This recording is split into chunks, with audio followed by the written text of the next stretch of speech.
Steph, yesterday Jared spoke to reporters for the first time and said that he's completely past the Utah game. What do you think the mindset of the team in general and yourself is at this point with regard to that game and then looking forward to UCLA?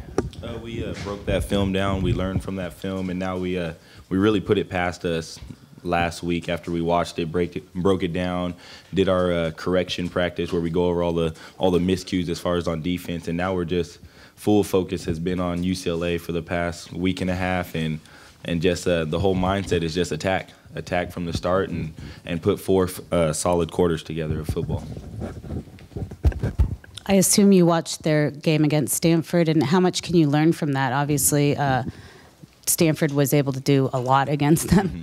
Yeah, no, Stanford was able to do a lot of things, running the ball between the tackles with McCaffrey and getting them in space. But mainly when I was just watching their offense and seeing the type of plays that they run and how they like to get Perkins the ball and different route concepts that they're probably going to use on us and different things that they're going to do, and just reading their quarterback, seeing how he's progressed from when I watched him earlier in the year to now he's improved a lot. What do you think about him?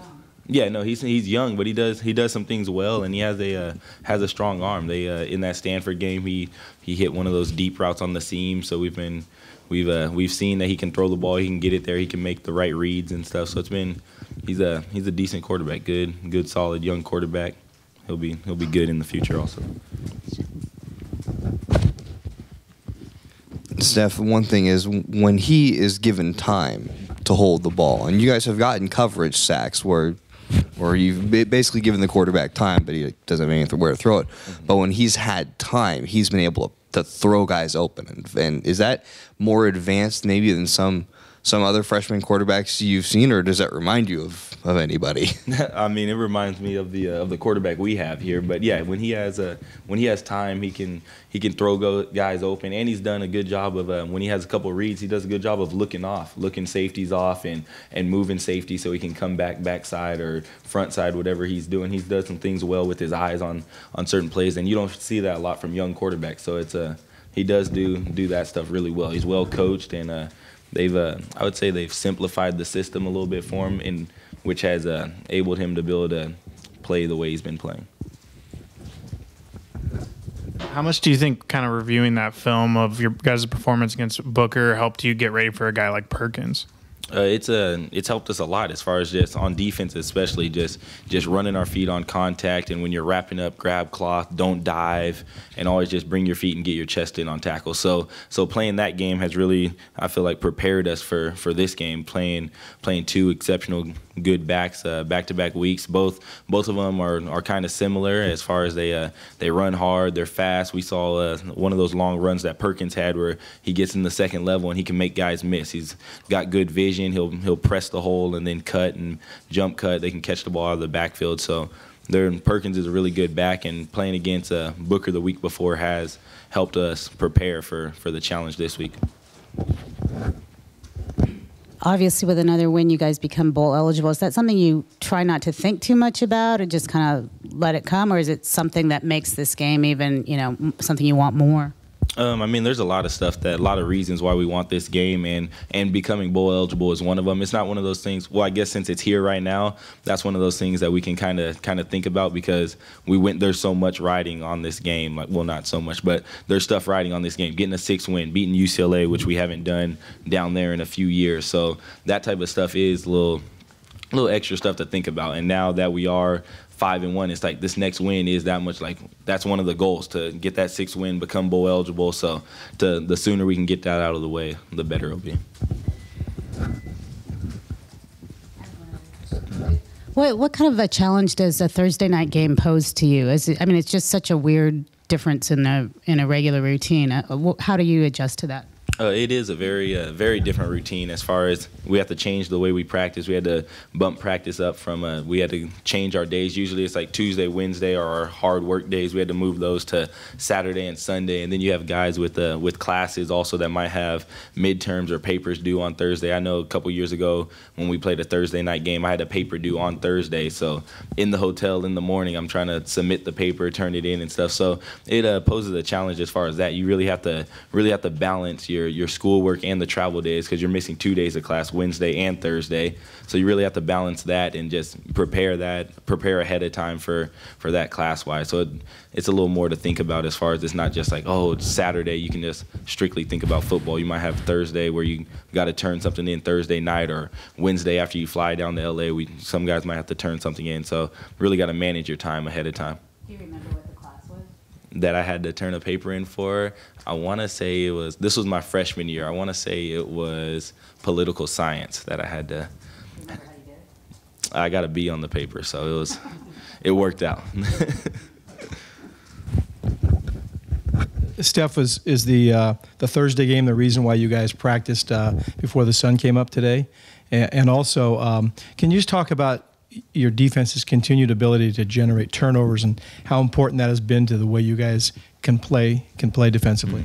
Yes, that is. With the schedule change, we had to get a Monday practice in, and Monday is usually our heavy academic day, where guys have class anywhere from 8 o'clock all the way to 6:30 at night. So there was no time in the day where we could get the whole team to practice. So yeah, that contributed to our early morning practice. And then the what's called the defense getting turnovers. That's a tribute to Coach Lovett, Coach Kaufman. Those guys really preaching rip the ball out, second man in, rip the ball out, and also the way that we practice. They've really emphasized getting the ball out. We might be doing defensive practice sometimes, and there might be 2 footballs on the field, and that's how you got to practice now with these offenses running combo plays. It might be a run left and then working on a pass to the right, or even just a run left and then they might just throw a ball out for a fumble recovery. So really just getting a lot of practice in on getting the ball out, scoop and score, recovering fumbles, and just taking time to practice that and doing a good job emphasizing that.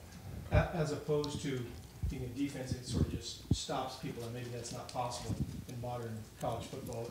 Is this the way you have to play to create turnovers, to take the ball away as opposed to just 3 and outs constantly? Yes, you really do. It's the game of just 3 and outs, grind it out, where teams are just running the ball and just trying to run through a wall and getting like 2-yard gains, 3-yard gains. Teams aren't really doing that nowadays. They're 4 wide, 5 wide, getting guys in space and making everyone play one-on-one football. So you do get a lot more yards per play, and yeah, that's how you got to play. You got to force turnovers, and anytime we can get the ball back into our offense's hands, we feel like we're doing our job and putting our team in the best position to win.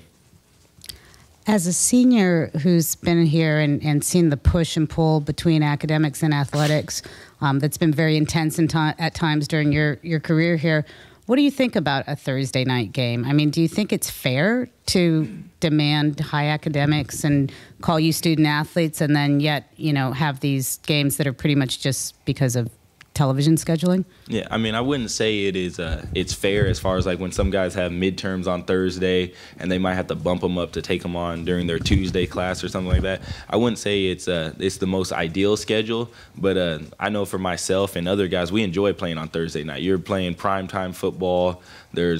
I know every Thursday night that game that's on, we're watching it in the locker room. As soon as we get off practice, we're watching whoever's playing. Games on the TV, so we're watching it. So it's a great time for us to really be the focus of the night for college football, and we enjoy it. We know a lot of other schools are going to be watching. They're going to be free. Our families can watch and everything like that. So it's a good opportunity to just play in front of a national audience.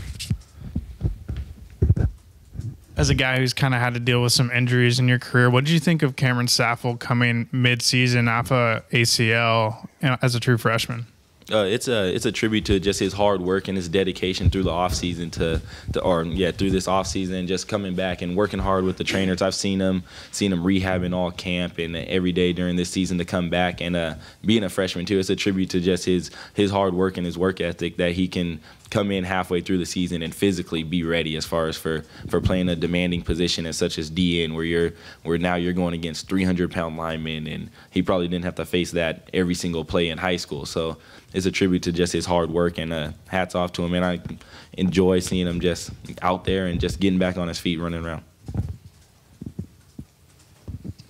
Being an LA guy, this is your last game, at least at this level, and since there's no NFL team, maybe for a while.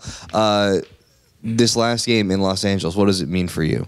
It means a lot to just go. Since I've been here, we haven't won in the Rose Bowl. We've came close my freshman year, but it'll mean a lot just to get another Pac-12 win, become bowl eligible, and just being able to. The road games are so fun with this group. It's just us into a hostile environment. Well, not the most hostile, but just on the road in the Rose Bowl. So much great memories have happened in the Rose Bowl, and it'll just be great to go out this senior year with wins against teams that we haven't beat on the road and another step closer to our team goal.